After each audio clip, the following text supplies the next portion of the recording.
The end of the season is near, and with that coming up, 2 games left on the schedule, the Patriots are on track to make the playoffs, but it's not a guarantee yet, and there are still some things that they have to get through to not only make the playoffs, but do well inside them. They're currently sitting at the 6th seed at 9-6, with their next opponent being the Jacksonville Jaguars at home, which I'll be at that game tomorrow, and on the road against Miami to end the season. This is what the playoff picture currently looks like in the AFC.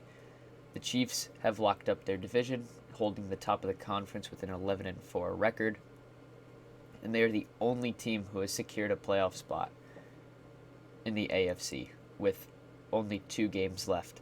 So there's going to be a lot of clinches coming up tomorrow. But the Titans are in second with 10-5, and then it is a 4-team tie for 9-6. We've got the Bills, the Colts, the Pats, and the Bengals. Bengals and Bills occupying their divisions, the Colts and the Pats locking up the top 2 wild cards. And then you have lower a whole bunch of teams fighting at 8-7. Currently it's the Dolphins at the 7 seed, but then outside looking in we have the Ravens, the Chargers, and the Raiders. So, and you get to figure out how is this going to go down. So looking at the Patriots division specifically. So this is the Patriots so far on their season. They're 9-6. They had a shaky start to the season and then busted out a nice win streak. Had 7 straight wins, and then they're on a 2-game losing streak to the Colts and the Bills. So if the playoffs were to end today, the Patriots play the Bengals in the wild card round. Patriots have pretty much lost their opportunity to take the division as the Bills play the Falcons and Jets at home over the next 2 weeks. We'll get into that in a bit. But the reason the Patriots lost the lead on the division, though they both have the same record, is the Patriots are 3-2 against the division with 2 losses to the Bills. With a loss to the Bills and the Dolphins, and then the Bills are 4-1 against the division with their only loss to the Pats.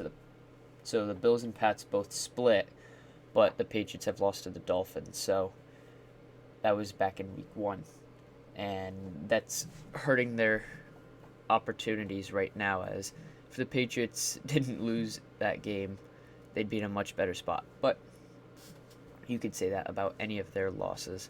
I just like to pinpoint that one because they would have won, and then Damian Harris fumbled on the 10-yard line. So I just like to bring that one up for reference.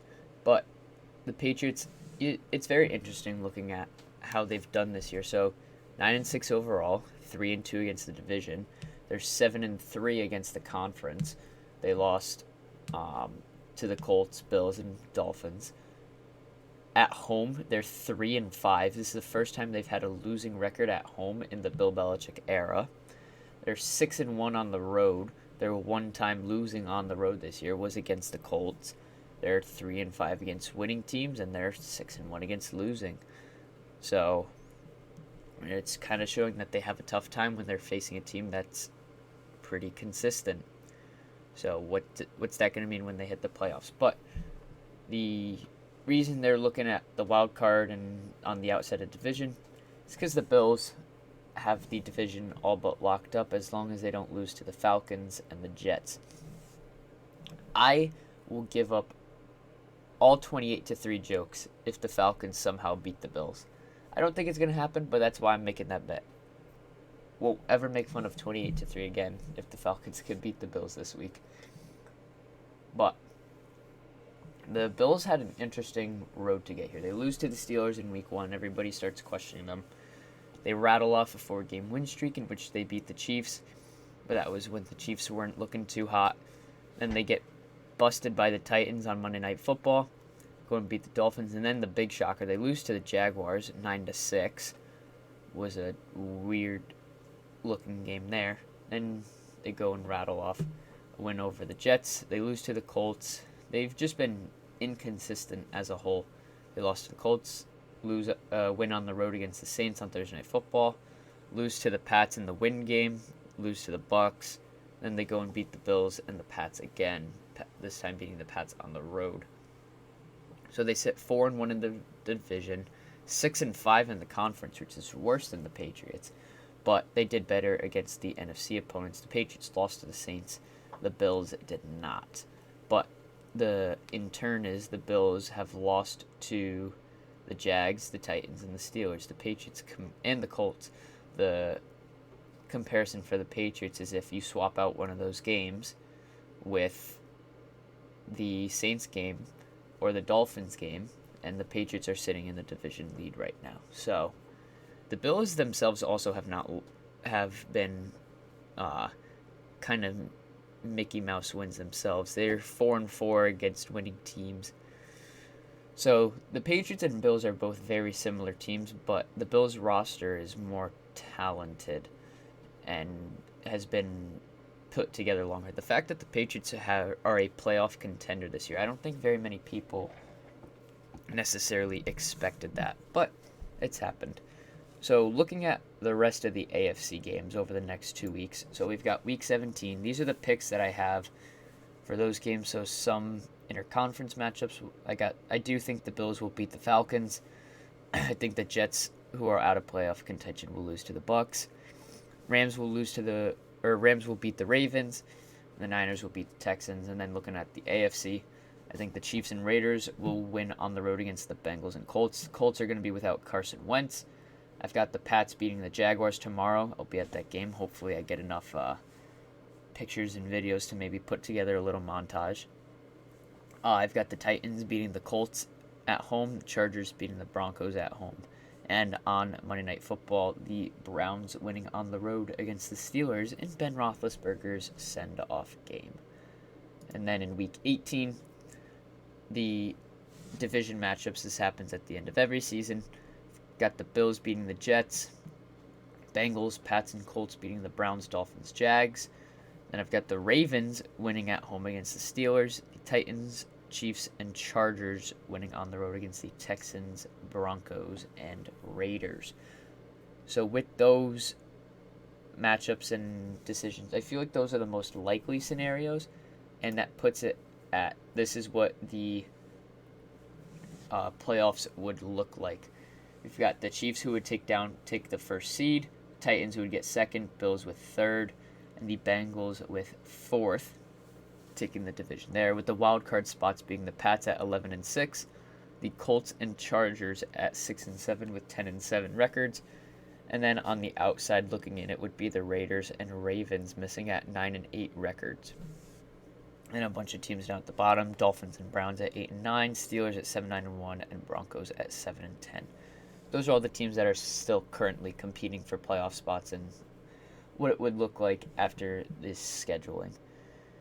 But one thing to keep in mind, the Patriots essentially have to win at least once over the next 2 weeks to make the playoffs. There's some teams that they need to lose, like the Raiders and Dolphins, but those scenarios are very likely as the Raiders play the Chargers and the Colts. They most likely lose one of those games, and the Dolphins play the Patriots and the Titans. So it's fairly likely that these scenarios occur. So it's not all too crazy that the Patriots will make the playoffs, barring anything substantial like losing to the Jaguars or the Dolphins. And if anything, if they lose either of these next two games, they don't deserve to be in the playoffs to begin with. But I want to look at some things for the Patriots statistical-wise. So for them to make the playoffs, these are some of the things that to keep in mind. They have allowed 315 total yards a game, which is third best in the league, I think, to the Panthers and Bills. 193 pass yards allowed per game, also third in the league. Here's where the problem is. They've allowed 122 rush yards a game, which is 23rd in the league. This rush defense has had problems going against better backs. They let Devin Singletary run over them. Jonathan Taylor did okay, and then he popped off like a 67-yard touchdown to ice the game. And those are just the last 2 weeks. The Patriots have had a problem stopping the run all year. And if they're going to do well in the playoffs, they're going to have to worry about teams who can run the ball. Like the Chargers have Austin Eckler, the Colts have Jonathan Taylor, Bengals have Joe Mixon, the Bills even ran over you with Devin Singletary. Titans, Derrick Henry might come back. The only team who doesn't necessarily have a good running game that's projected to make the playoffs is the Chiefs. And they're on bye, and they might not play them at all. Their saving grace is the Pats are bend, don't break. Despite allowing all these rush yards, they've only allowed 17.3 points per game this season, which is second to only the Broncos, I think, or the Bills. It's either the Broncos, Bills, or Panthers. Those have been the essential top defenses of the year. So the defense doesn't have a lot that it needs to fix. Yes, it got burnt by the Bills secondary-wise, but that was because the Bills essentially were like Madden players and ran crossers with Isaiah McKenzie all the time, except instead of it being Madden glitched, the Patriots just straight up couldn't cover it. They had Miles Bryant lined up on Isaiah McKenzie, and McKenzie is much faster than Miles Bryant, so that didn't work out for them there. Now playing against the Jags, their top receiving threat right now is Laquan Treadwell. So that's not too much of a worry. And Trevor Lawrence hasn't thrown a touchdown since, I think, October. So not to get cocky with that matchup, but I don't think there's too much to worry about there. The Dolphins game, Jalen Waddle has been playing well throughout the past couple months. And Mike Gesicki has been a great tight end threat for them. And then, as always, they still have Devontae Parker. So that game is going to be telling for the Patriots. The Dolphins have a weird-looking running back room. They've got Myles Gaskin. They picked up Phillip Lindsay after he was cut from the Texans. They have Duke Johnson. A bunch of guys who were once a thing, but not really anymore. So if they want to make the playoffs, they're going to have to stop some scat back rooms. For the Jaguars, James Robinson is out, so they have to stop Dare Ogunbowale. I'm probably botching that name very badly, but that's what's going to happen there. And then to make the playoffs, their likely first matchup is the Bengals.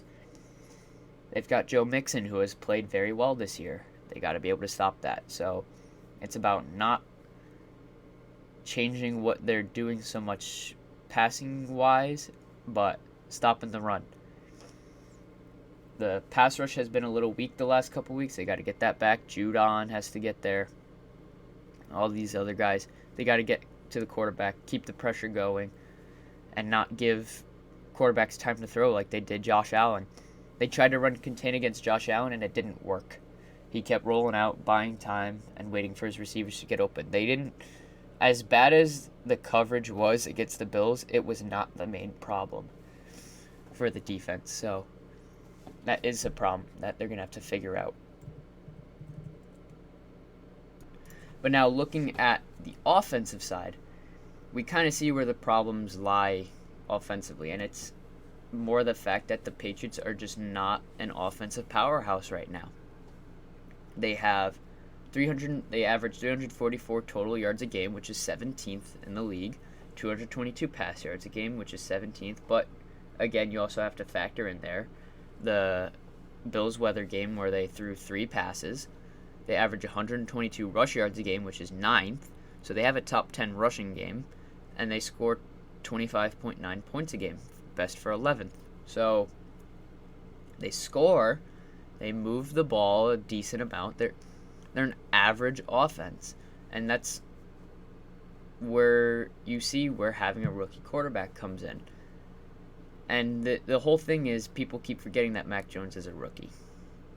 He just hasn't shown it very much this year because they hide it very well. Yes, teams are now starting to make it to where they're forcing Mac Jones to throw the ball. Sometimes it works for them, like the Colts game, the Bills game. Sometimes it doesn't. So they just have to learn how to use Mac Jones in a way that isn't going to negatively impact the team. If the Patriots offense, all they have to do is not turn the ball over and get points. It's very simple. As they can see here, they can move the ball like any other offense. It's not like they're terrible, and they can score. Use the running game. Damian Harris, Ramondre Stevenson, run the ball. Use play action. It works when the Patriots do it. But trying to get fancy with some of the things they do, like toss plays on 3rd and 8, that's not going to help you. Those are situations. Throw the dig to Myers in the middle of the field. It's worked. They have to, at this point in the season, the Patriots have to start using the things that work and not trying anything new. And this is where Josh McDaniels is going to come into play, where what kind of game is he going to call? Because he's had some games where he's been a terrible play caller and some games where it hasn't been that bad. And I'm not I've been very critical of Josh McDaniels. So it's make or break for the offense, and what the Patriots do over the next 2 weeks and into the playoffs is going to be reliant on the offense. The defense does its job most of the time. The Bills game, they didn't, and the Patriots kept up. It didn't look that way on the scoreboard, but the Patriots they didn't match, but they kept up in a way where they were never out of it. So that's the best you can ask for in that scenario where you're facing a high-powered offense.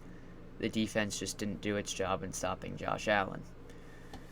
So heading into these last 2 weeks, the Patriots have to, on offense, not turn the ball over. Mac Jones only has 10 interceptions on the year. It's very good. When you look at the other rookie quarterbacks, he hasn't been turnover prone. He's been questionable the last 2 weeks. The Colts and Bills games, I think he threw like 2 interceptions each in both of those games, but it happens. He's a rookie. He'll be the only rookie quarterback in the playoffs as long as they win the next 2 games. So, and the only rookie quarterback to make the playoffs in the last few years, if I'm not mistaken. I don't think the Chargers made it last year. I'm trying to think. The Chargers didn't make it last year, if I'm not mistaken. And if anything, he'll be the first rookie quarterback since I think Lamar Jackson to make the playoffs. And even then, Lamar didn't play for half the regular season. So he'll be the first full-time rookie quarterback to play all games this season to bring his team to the playoffs in at least 4 or 5 years. It's insane, and it just goes to show, in my opinion, Belichick should be coach of the year. He took a team that was 7-9, blew it up because it wasn't talented, brought in a whole bunch of new guys, and they're about to go make the playoffs with a rookie quarterback. In my opinion, that's coach of the year worthy. There are some guys who also deserve it. Matt LaFleur, I think, is one of them. Mike Vrabel. Those are also some coaches who highly deserve it. But being a little biased, I think it should go to Bill Belichick. But offensively, don't turn the ball over and don't get cute. Use what works. And then defensively, that secondary is either old or full of backups. J.C. Jackson, Jalen Mills is a zone corner, and he didn't look terrible against the Bills. He actually, for once, wasn't the problem. He locked up Emmanuel Sanders, though Sanders was hobbled and injured in that game. So, if anything, they should have put Miles Bryant on him. But that leads to Miles Bryant, who's a backup safety playing slot corner. You see where the issues lie in the secondary here. You still have Devin McCourty, who's still a ball hawk in his own mind, but he's getting up there in age. Kyle Duggar, Adrian Phillips have balled out this year. Been very good for the safeties. And then for the Patriots to succeed defensively, they gotta stop the run. 122 rush yards a game is not gonna win you playoff games. That means teams are just gonna run it down your throat and win by running out the clock and forcing you to make plays on offense. So if the Patriots lose over these next 2 weeks or into the playoffs, it'll be because they couldn't stop the run, and it led to Mac Jones having to score on every drive, and they weren't able to do it because the offense is average and not consistent, and the defense, though can cover the pass as best as any other team, can't do it if the quarterback is given tons of time in the pocket and they're not forced to throw, and they can just run it. What do I think is going to happen to the Patriots? I think they'll make the playoffs, and I think they can make a playoff run. I still pick the Patriots to make the Super Bowl. That's my biased opinion. My unbiased opinion is I think they lose at some point in the divisional round, whoever they end up playing. I think if they play the Bengals, they can beat the Bengals. If they end up having to play the Bills, I think they beat the Bills again. If they play the Titans, if they have Derrick Henry, they lose. If they don't have Derrick Henry, then I think the Patriots can take that one. And the Chiefs, I think that would be a tough matchup because the Chiefs' defense has gotten more consistent and better, and I don't think the Patriots will be able to score enough on them to keep up with Mahomes as much as the Patriots' defense has been successful at shutting down Mahomes in their last few matchups. So I don't see a game where it's a definitive loss for the Patriots, but at the same time, most of these games are uphill battle wins.